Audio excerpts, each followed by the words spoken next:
All right, everyone. Welcome into the yearly Davis Mattek Peter Overs that Summit program. We get together, we talk about New Year's resolution, the bro science and the real science that we have picked up in the last year, 365 days.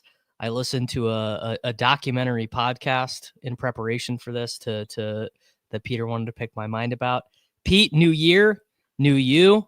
How many times are you going to win the main NFL BR in 2025, brother? This is the dumbest bit, dude. I haven't won in weeks. You need to quit this bit. It's been a long time since we've had any BR success. We're on like an 8-week NFL losing streak, so just relax. My heart gently weeps for you, brother. I'm not weeping for myself. I'm just saying, the Pete always wins bit. I wish it was more true than it was, I guess I should say.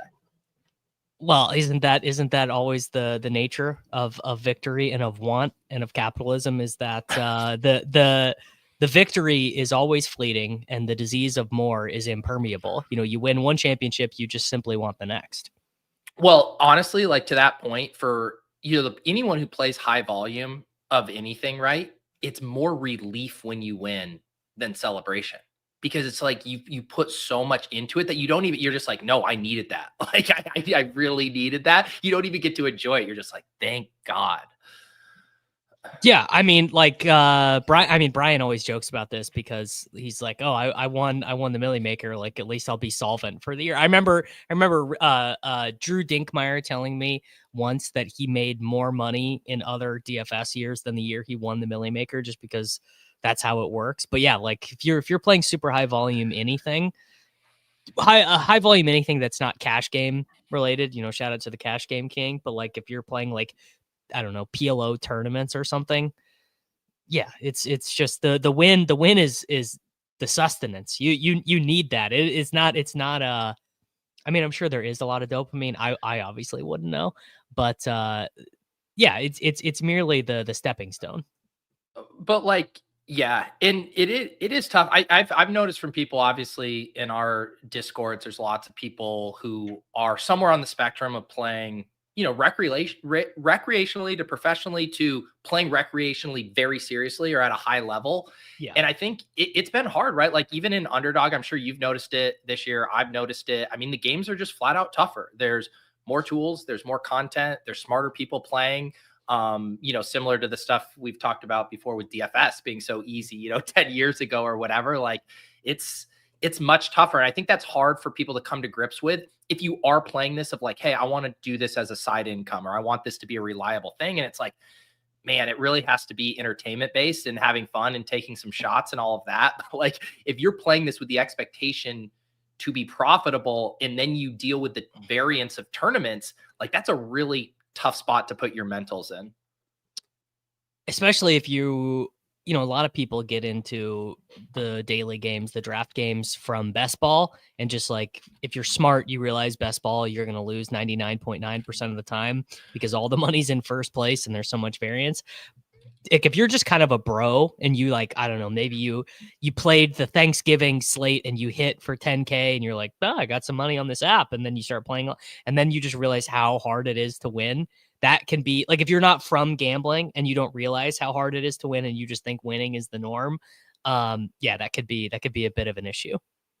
Yeah, and there's, that's why Mathology in the Deposit Kingdom won a Dog Bowl C, he had a really good year in season long best ball. And I'm pretty sure he just took off all of the money he won from the Dog Bowl, left like just a small amount, his normal amount, and is just still playing kind of like smaller stakes. Like he did not level up. He was not like, I'm going to blast off. And he's just living his best life because he had this big hit, this once, a lifetime, like incredible year, take some profits, going on family vacations, whatever. And then not like put himself in of like, oh man, I got to run this up and make this a bigger thing than it is.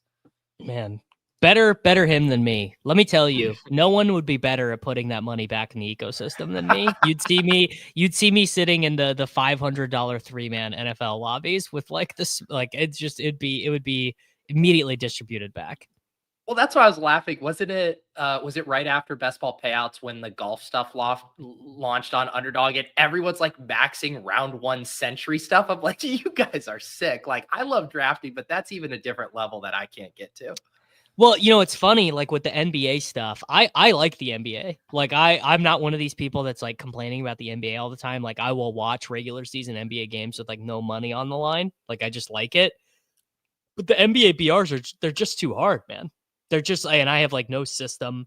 And I like drafting, like importing batch ranks with like RNG to get my perfect combinatorials of what I think is right, and then just batch auto drafting. Like I don't know, that just doesn't do it for me. I need the sweat. I need to be in the content mines. I'm the same as you, man. Like I've been playing NBA, but I hand draft all my teams. Like I don't have a good automated process for autoing. But I will say for you, like and I've given you this advice before, but I think you would love the crossover.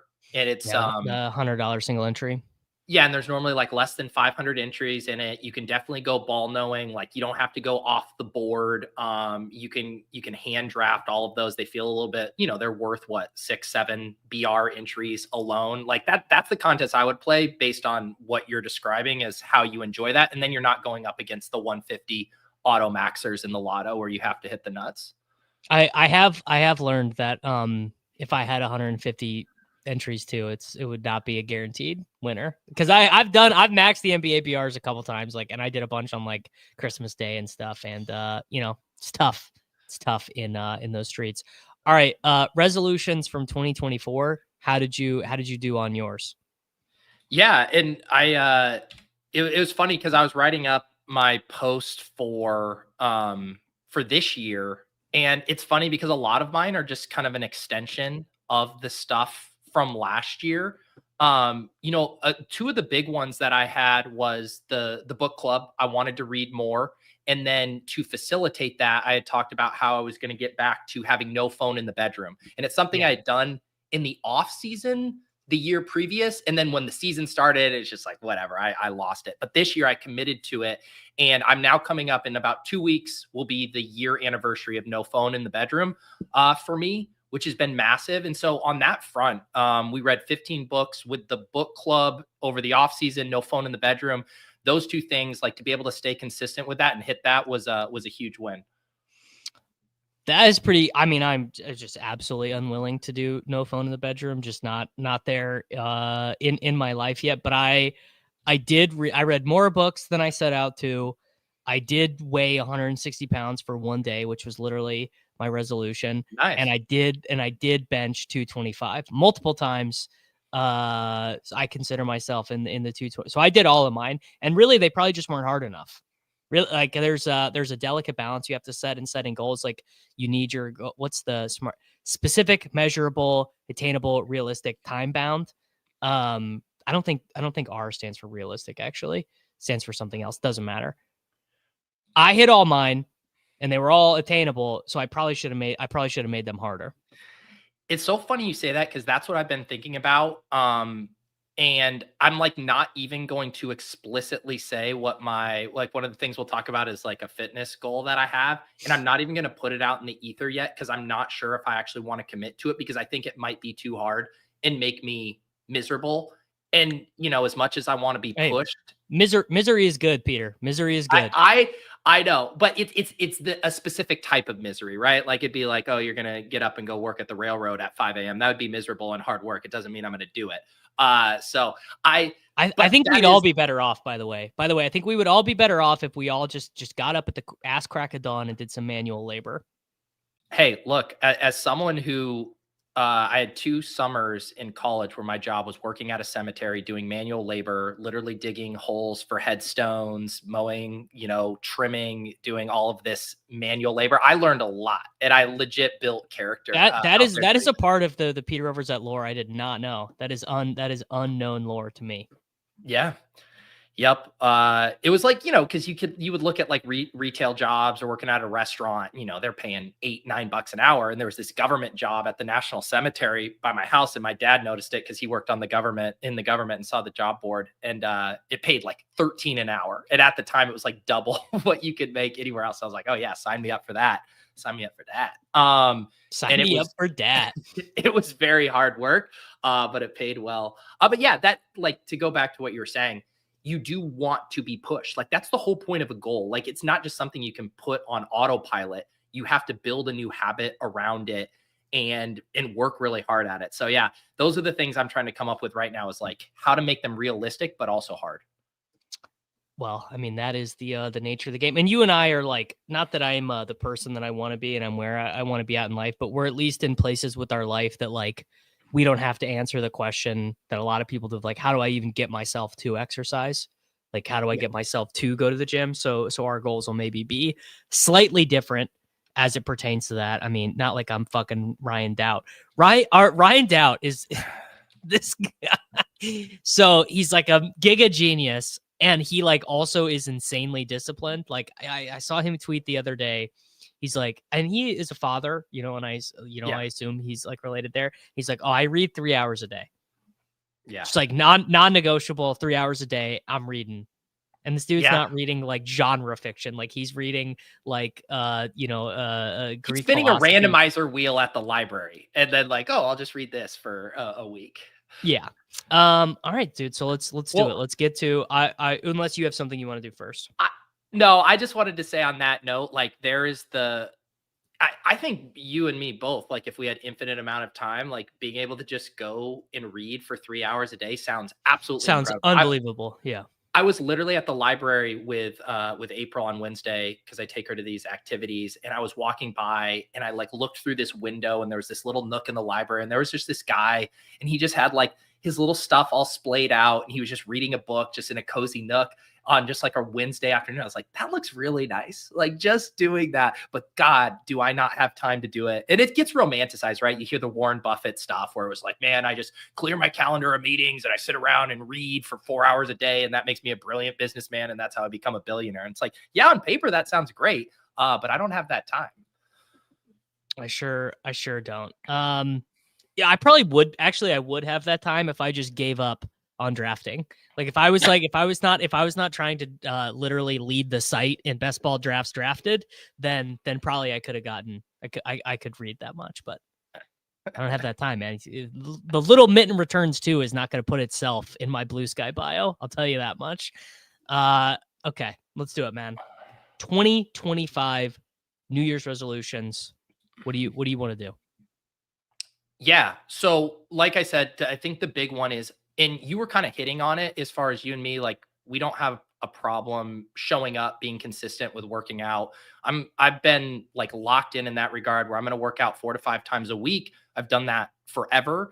The problem for me is I kind of, now that I don't go to a public gym or I don't go to my boxing gym, I'm leading all my own workouts. I'm self-programming everything. Like I'm using, some built-in programs and assistants, but I don't have anyone like pushing me. It's all on me. And that has made me feel like I'm just in this constant cycle of plateau or maintaining. And I want to find something where I hold myself publicly accountable, basically how I did with the book club, where it's like, I put it out there. Like I'm reading 15 books. I said there was going to be a bounty if I didn't do it. And I want something that like turns me into more of an athlete and forces me to work hard at something. Do you know what this is?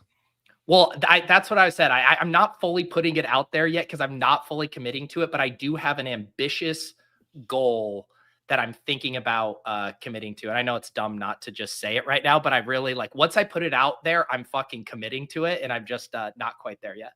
Yeah, you're a busy guy. You got a lot going on. You have a child. I don't blame you. So like my goal last year, like my big goal in training was to get stronger. Like I just want to throw around a lot of weight. I want to deadlift a lot. I want to bench a lot. I want to squat a lot. I didn't get to the 1,000-pound club because I'm a small man. I'm just like, that's a lot. Like that is 1,000 pounds for the compound lifts would be like basically doing more than 3.5x my body weight on all of them. I guess other than bench. So I'm still going to be doing that stuff, but I'm just going to be taking it slower because getting injured deadlifting or getting injured squatting. Really, I have hurt my back deadlifting before, and it's never something where you leave it and you're like, that was definitely worth it. Definitely worth it to deadlift and hurt my back. So one day a week, I'm going to do some kind of dynamic power-based movement. So that could be with kettlebells.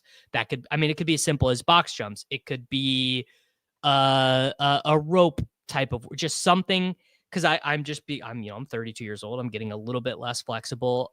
And even if I'm stronger, I'm less powerful because I can't move as dynamically.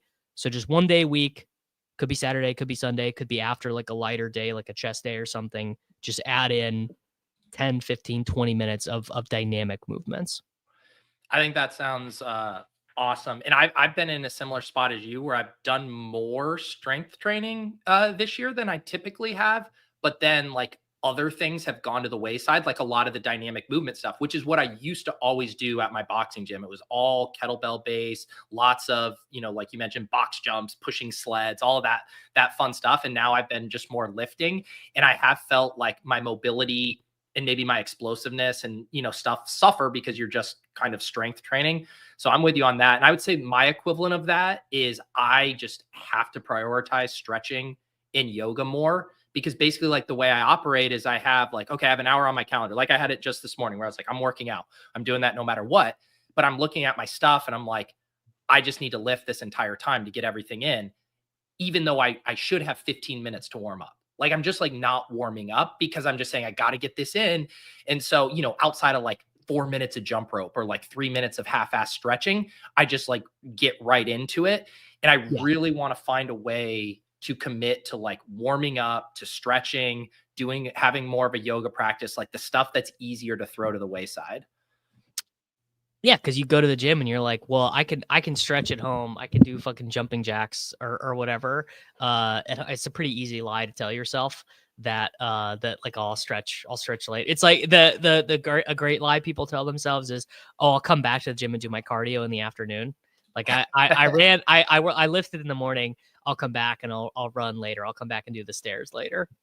Yes, for sure. And like for me, a lot of the stuff for me, honestly, like boils down to time. Because I can schedule and be like, all right, I'm gonna do yoga, every day at this time. But then I'm like, shit, I gotta do this, I gotta do this. And it's just that's why I'm so looking forward to the off season. And I know you have, big plans and you're gonna grind hard with a lot of YouTube stuff, but I'm like looking forward to freeing up some time in my schedule to build in some of these habits that have just, how it goes in the season. Like they're just everything gets thrown to the side when the chips are down. Yeah, I mean, look, we are also at different places in our YouTube journey. Yours is like a little bit more. It can sustain on its own. Like I think if I just stopped making YouTube videos, for the next 6 months, it would be like coming back from like stone square one in June or whatever. Yeah, I 100% would recommend you keep going hard right now and capitalize on the momentum. I do think in general with the fantasy content cycle that it is like a really good time to take off, obviously in February and March. But it also depends on what you're focusing on. I mean, like dynasty football is blowing up. It is blowing up. Like there's going to be so much hunger for that kind of content. And I'm just kind of like, I'm going to sit out the dynasty stuff and try to come back and really hammer it.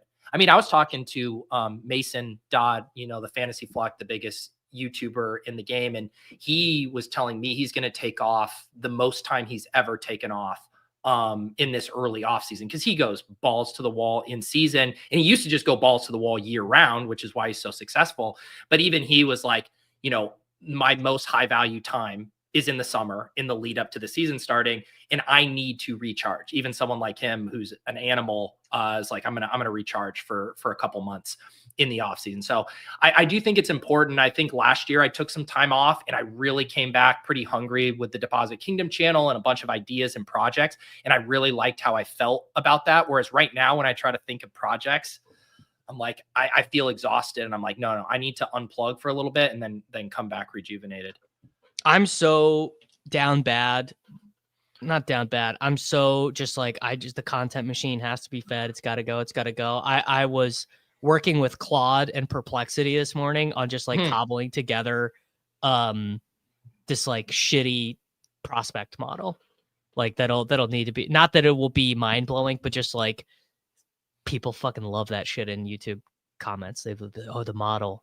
The computer says, like, just have to have something to feed it in. But yeah, like the dynasty stuff, like I'll have to go and plan on going very hard. But it is your advice that basically if that stuff is going to live as a video, it's just got to be on a separate channel. There's not enough room for it to be done. Cause like Ron does both. Ron's YouTube channel, he does both.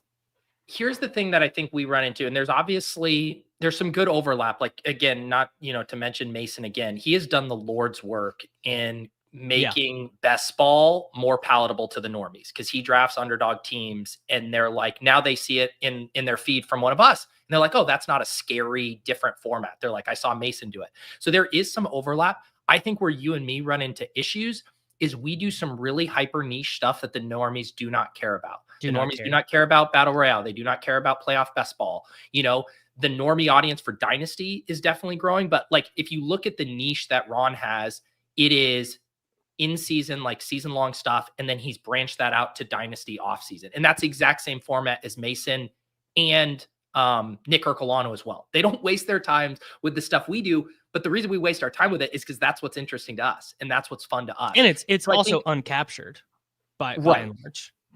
And that's why I think it would be hard for it to blow up on your channel. If you really if you were like, I'm going to make 2 to 3 Dynasty videos a week during this period, I'd be like, dude, just separate that into a different channel. But if you were like, yeah, I'm just going to do 1 video a week and it's just going to be a show, I'd be like, yeah, just keep it on that channel. But I think there's a lot you could do with a Dynasty channel and capture a wider audience, basically.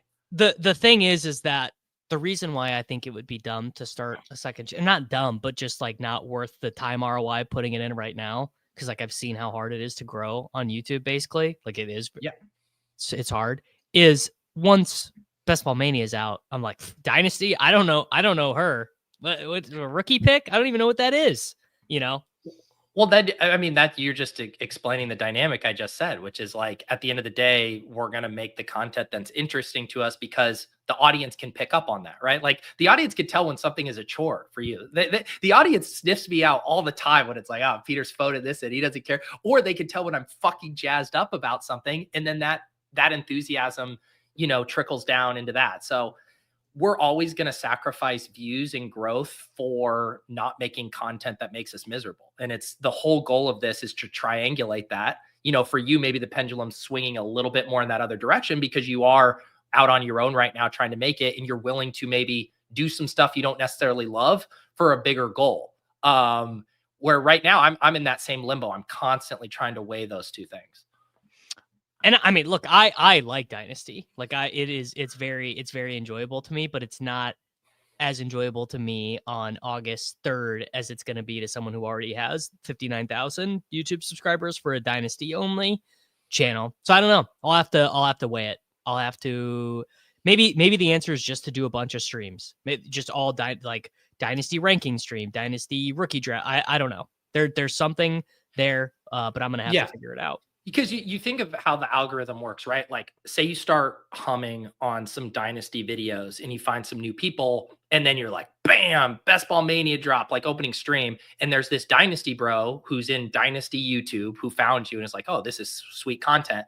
And then he sees a Best Ball Mania stream and then he's not clicking it, or he clicks it for 2 minutes and then clicks off because he's like, this isn't Dynasty, and then you're hurting your click-through rates, you're hurting your retention. And now all of a sudden the algo is saying, wait, Davis's audience doesn't all love this content. And that's why niche, YouTube smash. And so you basically have to make the trade-off of, do I want to build a community who are there for you and they'll join you on the ride? Like if you started doing just weightlifting content or fitness content, there would be a big chunk of your audience that would still tune in the same way a lot of people are going to tune into you and me talking about books and resolutions, right? Like this isn't nailing the fantasy football portion of our algo.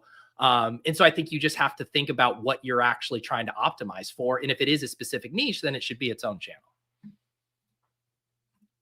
I don't have the answer. I honestly might pick Ron's brain about, I might see if he has any. I appreciate the input. All I know is that I basically want to stream every day of the whole year, and figuring out how to optimize around that. I just have to figure out what the answer is there. And that would be this was another thing why I did the one streaming all 150 is because it's really hard to grow on live stream. But if you could have a narrative hook or a through line, it builds some like stakes to it. In there, it's basically, like you're building out a story in a way. Like if you did commit to, I'm going to do 100 days of streaming in a row or whatever that number is, like I would actually lean into that. And even if it's a different topic, it's like day 36 of 100 straight live streams in today's dynasty or whatever. I think I've already committed to that. I think I'm gonna stream all my big boards, which is like it's like the virgin nerdier version of what you and Neil did, which is streaming every Best Ball Mania. But I'm saying don't just implicitly do that. Make that the hook. Like you are going to see every single pick that I'm making in this pre-draft contest. Like that's the whole thing of which will be able to rope more people in. Okay. All right. I like that. I like that idea. My YouTube goal, just while we're here, my YouTube goal is I want to get not this channel. Well, I'd like to get the main channel, the Davis Mattek YouTube to 10,000 subscribers. And I want to get it would be nice to get the Taekcast channel to 1,000 so that it can get watch page ads. Not that I'm going to be a fucking millionaire or even a $50 an air from the watch page ads, but it would just be nice. I'm so fed up with the YouTube ads right now. It's legitimately broken. I don't know if you've gotten the complaints about ads, but their default auto stuff, it used to be really good. You used to have to manually do it. Then they had a good default thing. And now the default thing's broken and they're over serving people. And I don't know what the answer is because I can't spend an hour manually inserting ads for every show. But it's a real issue right now. No, I've literally not heard one word of this. Really? You don't people don't complain about ads on your show?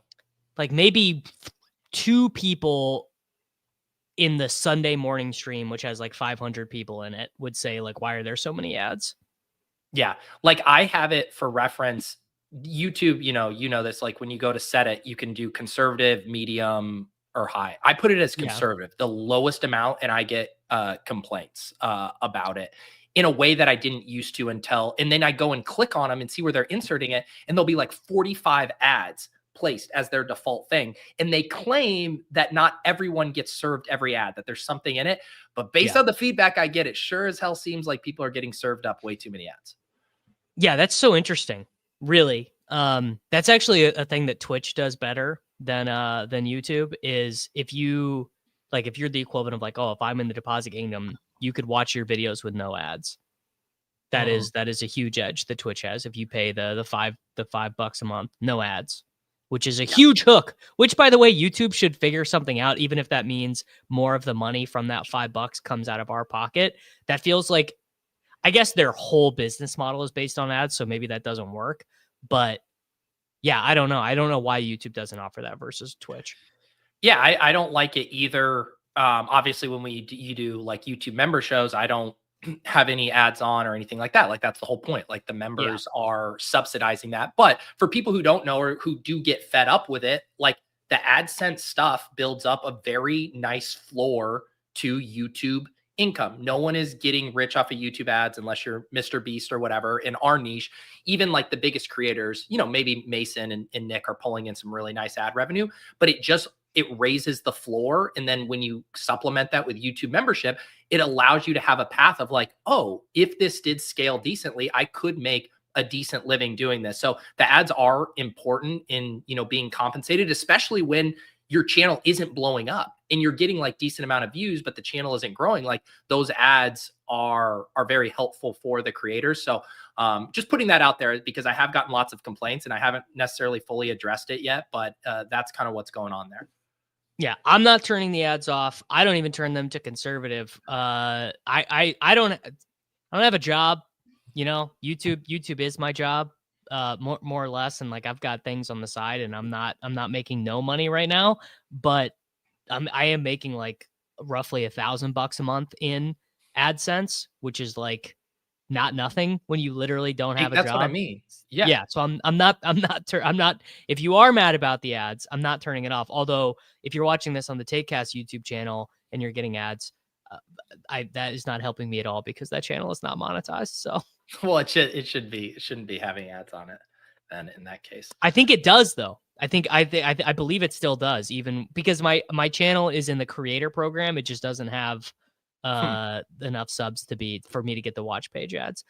So what's your YouTube goal for 2025?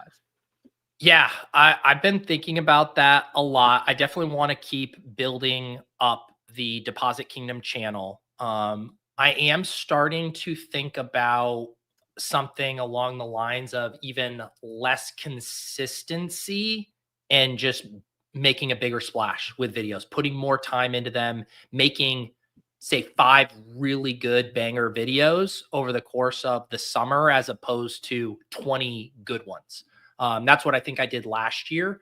Um, and that's the thing I'm wrestling with. It's really nice to get the immediate feedback of a video and stuff, but I don't know. I was trying to find my voice on that channel. Did I want to do real analysis? Did I just want to do, lean into like best ball bro comedy type stuff? Did I want to do the quasi draft streams like I did where I would bring people on and do the questionnaire? Those performed well. So I tried a lot of things out and I just have to figure out what I want to do. But I think what gets me most jazzed up at the end of the day is putting a ton of work into a single thing. Like the Best Ball Bros video, even though it's comedy, like I put so much time into that and it's so rewarding when it comes out. And I'm like, I think I might just lean into bigger one-off projects and see how that goes.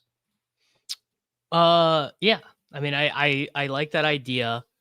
I feel like doing like 6 videos, like one being like I think a video that would do great on the Deposit Kingdom would be like, here's what you need to know about the rookies in Best Ball Mania. A working title, obviously, but something like Mhm. that. But like you don't have to have that ready to go for April or even like May 5th, but like May 22nd when normies are like finally starting to think about fantasy football, Yeah. maybe. And that video could get 27,000 views a month, Yeah.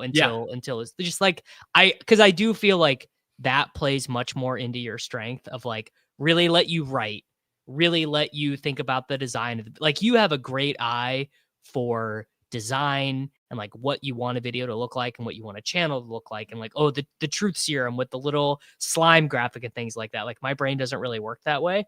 So I mean, again, not like I know anything. This is a student speaking to master, but I do feel also because like I like listening to your content, and I definitely did not watch every Deposit Kingdom video in its entirety. But if there were 6 of them, I probably would, honestly. And that's where I want to get to the point. Like, to me, live streams are great because your fans and people who care are just going to show up no matter what, and you can just show up. I kind of want to make the Deposit Kingdom where it's like if a video is dropping, it's an event. Like it's a big deal. It's not just another throwaway thing where it's like stop what you're doing and go watch this because Pete's put a ton of time into this. And I kind of want to see if that could potentially result in maybe in more growth and more views too, where you're basically training the audience in a way you can't like we signal with our live streams that like none of them are like massively important, right? It's like there's gonna be another one tomorrow. There's gonna be another, like that's the name of the game. You're Yeah. providing entertainment on a daily basis. That's the value prop. I kind of want to start thinking about the Deposit Kingdom channel as no, this is an event. Peter put a lot of time into it, and I have to go watch this. Do you watch Jeff Nippert? Well, it's funny because I mentioned my weight training. He's the guy whose program I've been using for I bought like one of his Hey, me fundamentals. too. Yeah. Me too. Really? Yeah. Nice. Well, for last year. So for last year, I did 2 versions of his program, and now I'm using Chris Bumstead's app.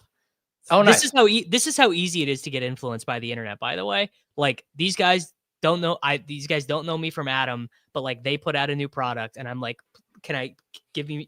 I would like to give you my money. How do I give you? What's the easiest way? Do you need a check? Do you need cash? Like I would like to give you my money. The Chris Bumstead app is really good. Is it? Um, What does yeah. it do? Well, it's like his workouts. Like they're like I've been training every day, roughly 6 days a week for 5 years, and I've seen like a couple like some spots on my shoulders and things where I'm like, oh, I didn't even know I wasn't hitting those until I started doing this program. And it has a calorie tracker in it if you want to use a calorie macro tracker. But I actually, speaking of being influenced, I use Macro Factor now, which is Okay. another of Jeff Nippard's things. And Macro Factor is really good. But anyway, the whole point there is Jeff Nippard's YouTube videos are like that. He only puts out about 5 a year now. I mean, he's rich and has like his old videos probably make him money. But yes, when he puts out a video, it's like, I'm taking 20 minutes tonight. I'm sitting down and I'm not, this isn't second screen viewing. This isn't, I'm sitting and watching it.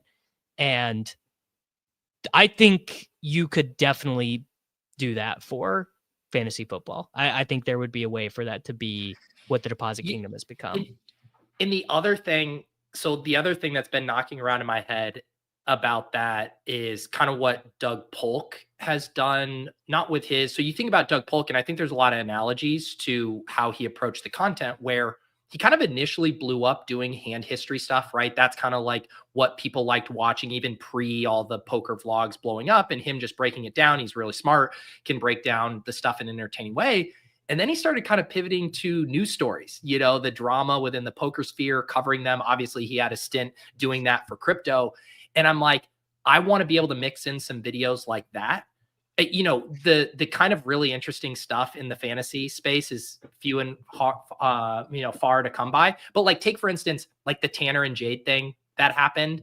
Like, I'm thinking like on the Deposit Kingdom, like if that broke a story on that level, I do the 20-minute Doug Polk style video on that whole thing. Bunch of jokes, all the information. It's your one-stop shop if you're trying to figure out what the fuck was going on with this story, and I'll package it in a really entertaining and fun way, and you come watch that. Like, those are some of the videos I want to make too. Well, and I'm thinking like that stuff would kill SEO wise too. Cause like if you hear like, oh, someone mentioned Tanner and Jade on a podcast, and then you're like, oh, well, I want to know more about that. And you try and like Google that or Twitter search that, it's a mess.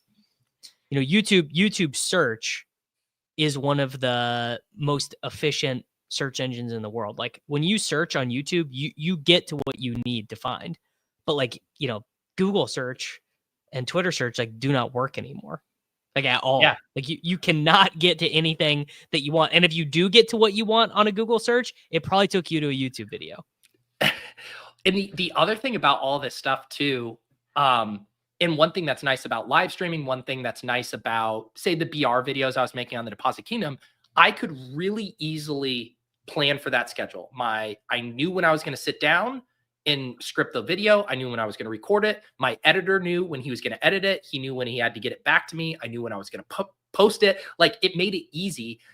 Part of me wants to free up time in my schedule to where if there was a crazy story like that, I could just drop everything I'm doing. And for the next week, obviously I'm going to have responsibilities. Like, I'm going to still have to write the newsletter. I'm going to have some streams that I'm going to do, but I'd love to have these pockets of my schedule where I can be like, all right, let's fucking go. This is a meaty story. You know, say the NFFC thing. Like, obviously we were right in it with ship chasing, but it's like, if I was, say, more removed from it, like, let's go make a story, a video, 20-minute about everything that happened.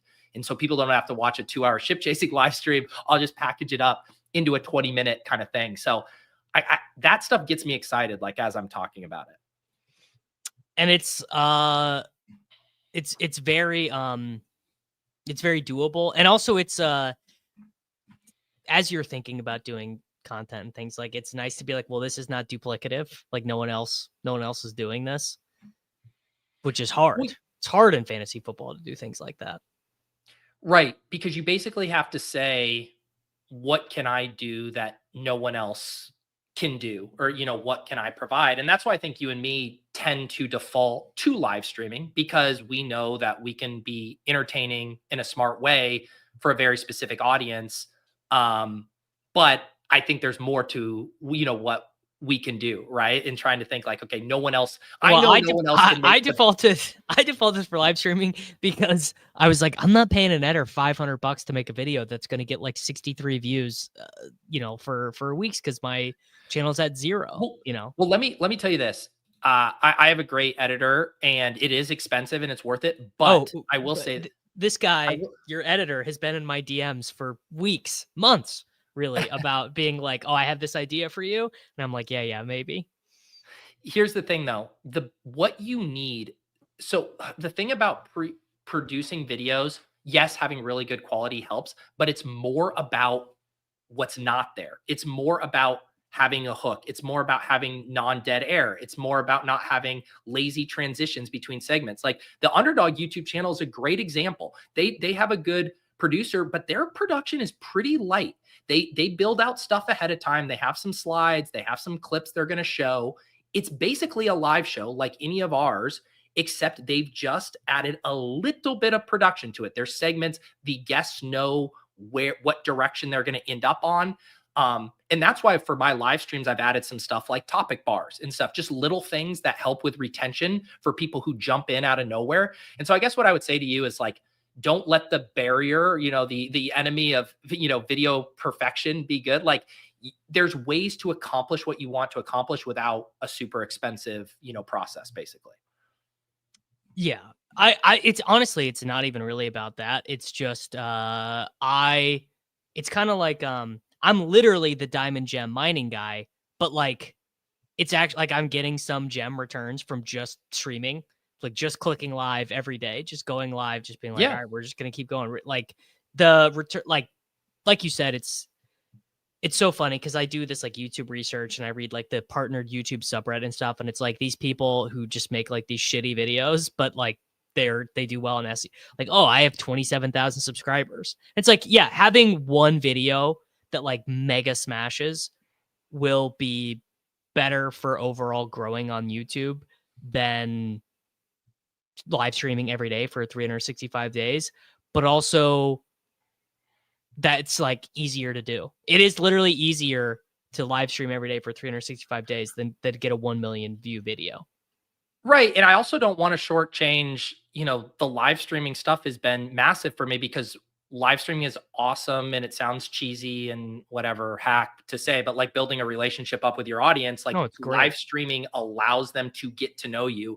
You can think of like, all right, I think John Oliver in his show and the segments they do are really well. I never feel like I know John Oliver from those segments. He's just a funny dude who's good behind the desk and has a great team that packages stories in a great way. But it's a lot different than if you watch John Oliver just riff for 2 or 3 hours in like a radio format every day, right? That's how you really get to know someone. So you shouldn't shortchange like live streaming as lazy because there is like a huge value in it. But the way I always think about it is live streaming builds up super fans. But it's just you're going to add a few of those every show, but you're never going to like pop and add 10,000 random fans in the way you can with like niche or produce content. I don't know. I'm reaching the point of like needing to make a decision on what I'm doing. Like if I do want to start a second channel or if I do want to do one video, I don't know, but I gotta make my decision soon. What do you got? I would just say though, like I think you're good at this in that a lot of people just sit around and wait as they think about stuff of like you just continuing to do shit. You can always tweak and modify. Like if you have a shitty video, guess what? Like just do another one. Exactly. And the whole point too is once you get all of these reps, you will get to the point where it's like, oh, maybe I can just take a live stream vibe and turn it into almost having my cake and eat it too, where I get some graphics made and I'm like, I can just produce what feels like a produced video, but I just do it live anyways. And no one can tell because of the light of hand that I'm doing sleight of hand with some of that stuff. So I don't know, just keep making stuff and you'll figure it out as you go. I don't think you need some like master plan. No. All right. What other goals you got? Was that it? No, we've hit on a few of them. Let me see. I'm going to post in my newsletter tomorrow, kind of, a few of these things.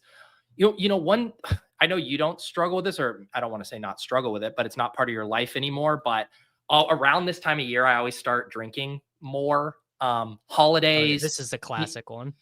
Football, stuff like that. Generally in the summer, I get a little more dialed because it's just like, your shirt's off, you're at the beach, I get motivated in that vanity kind of way. And then at the end of the season, it's just like, oh, I'll have a drink tonight, have wine with dinner. And it just like snowballs out of control. And then it basically culminates for me next weekend when I do my divisional round trip with my buddies. And I will end up imbibing a lot. but I'm going to do a cold turkey for a month, probably March. And I still would like to even, in the back of my head, I think I have like maybe a year or so more before I just cut out alcohol forever. I'm not quite there yet. It feels very hard, but I do think I'm on that path. What are you gonna do on the divisional round trip, man? You mean when I quit drinking, or? Yeah, yeah. See, that's the thing too, of like, as you get older, right? I worry about like the peer pressure of that stuff less and less. You know, when you're younger and your buddy's like, oh, come on, whatever, you know, Yeah. I don't give a shit about that now. Like if I go tell my buddies like I'm not drinking, I don't care. Right. But yeah, I think, and the thing is like, I don't have a relationship with alcohol where I have to drink to have fun. It is just like a celebratory thing that is a very fun thing to do. And the more I, do stuff with April in the morning and I have to condense so many things into a tight schedule, like the drinking becomes less and less appealing to me. And so I don't know, it's something I have to figure out, but I want to find a way to like basically slowly taper off of it to zero. That's a pretty good one. I'm not gonna do that for nicotine because nothing is gonna help me lock in more than popping in a piece of nicotine gum and getting to work. I'll say my most outlandish one. This is the one that I'm not gonna flog myself if I don't do. I really want to run a marathon. I ran a half marathon last year. Actually, I ran a half marathon on January 28th or something like that last year, and then the next day ran again and just like destroyed my hamstring and couldn't run for like 4 months. So I'm gonna not do that. But yeah, I don't know if that means like actually signing up and putting the bib on and looking ridiculous, or literally just going outside of my front door and running 23.6 miles. But that is my real fitness goal, my kind of outrageous fitness goal.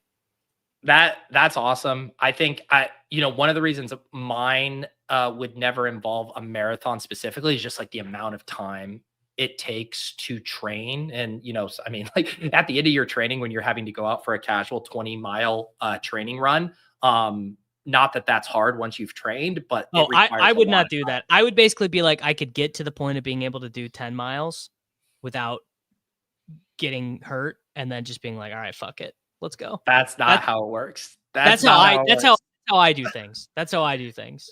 You're not going to be able to go from 10 to 26 on pure adrenaline. I went from 6 to 13 and a half. Look, you will be able to cross the finish line, but there will be lots of walking. Lots of consequences. Yeah.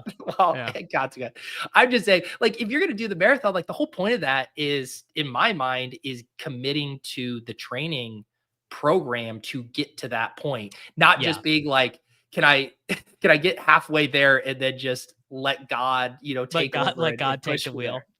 Yeah, it's just I'm more of the Goggins mindset of just like punish yourself, just like I hate this shit, but I got to keep going, Well, Goggins trained to get to the point where he's able to do those things, though. Not at first, though. Not at first. His first one, no training. He just went and he regretted it. But yeah, I mean, obviously, yes, there's also a lot of, kind of Spartan stoic mentality in being able to do the training and like not get bored and all that stuff. But yeah, that is kind of my overarching or maybe like do like a 2.5 hour half marathon, which is not fast, but is basically like you don't walk at all the whole way. Right.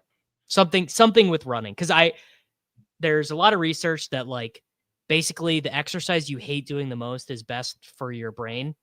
Yeah. And you can like kind of like rewire your brain by doing that. And Peter, I fucking hate running. I hate it. It's the worst. I hate it. So see, I will say this, and I know I feel like I'm building this up into a bigger thing than it is, but my fitness challenge involves running too. But not super long distance, just because also too, I wonder, you're younger than me, but like you do start to run into wear and tear on your knees and stuff in a way where I'm like, man, I don't know how much I want to be pounding the pavement. And then also the other thing that makes it tough is we don't live in, sunny Southern California where we can just run in 60-degree weather. year round. Like training for this kind of shit. No, I would in have to places be where in it the gets gym. cold. I would honestly just have to do 80% of this training on the treadmill, probably, just due to weather. And see, that's my hate, is running on the treadmill. I like running. I do not like running on the treadmill. See, this will not surprise you, but I can put on, a history podcast and fire up a big board or two, and basically just like forget that my body even exists. And just vibe out. That's my running strategy, which obviously you can't do running outside. It turns out you can't draft the Gauntlet Returns to running outside. Well, I mean, maybe. I was doing dog bowl drafts because I love the Underdog Cardio Club. I love doing cardio while drafting season-long teams. But I was doing the dog bowl draft because those are, 12-person, 6 rounds. So it's a little longer in between. And I was doing cardio club ones of those on Friday during the season, and going out for like a 4 or 5 mile run and doing a couple of those dog bowl drafts on my phone. And I loved it. And it would, to your point, it was distracting. Like, it was like, I'd be on the sidewalk, make a pick, just thinking about my next pick, and it makes the run go by pretty fast. Yeah. Yeah. All right, man, let's get out of here. Direct the people where you'd like them to go, and we'll be on our merry way. When are we going to post this? We're going to post this just this afternoon? Yeah, right away. Okay. Yeah, bunch of playoff best ball DFS content on my channel. Did a couple shows with the Badge Bros, and then all the stuff on ship chasing. If you're watching this before lock and you're playing in the FFPC contest, we'll have a 4th show on Friday night if you're watching this after the fact with Dink and Leone. So yeah, basically I put it on Twitter today, Dave. It's like the greatest drafting day of the year between playoff best ball, wild card, playoff contests. There's a hoop slate with a dog bowl qualifier. I mean, there's so much right now. Yeah, and I now have to go talk to David Kitchen for an hour because we decided to do a members only Soulcast channel. You fucking love to see it. I'll join you guys for a couple of those once the season's over.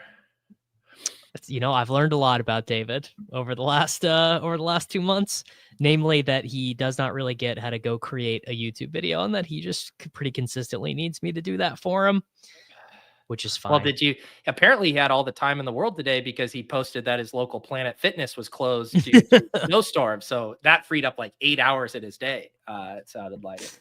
Really, really unbelievable stuff. How about that? Yeah. So we should reconvene because I know I was being a little wishy-washy on some just because I am trying to dial these in, but I feel like this conversation actually crystallized a few things for me. So yeah, we should touch base in like a month when the season's over with like our concrete ones, because I'm gonna have some really concrete stuff by then. All right. Yeah. I mean, you tell me, man. I got nothing but time, and I want to fill that time purely with putting my my dick in the content grinding mill. So you let me know, brother. Wow. Okay. That was quite the image there. I've heard grinding the cock down to a nub, but putting it in the content mill is one I didn't know I needed there. All right. Appreciate you guys. Let us know in the comments too. What are you guys doing this year for New Year's resolutions? It's always fun to see what resonates with you guys, or any other inspiration. And yeah, we'll see you next time on the Taekcast. I just did your outro for you. Peace.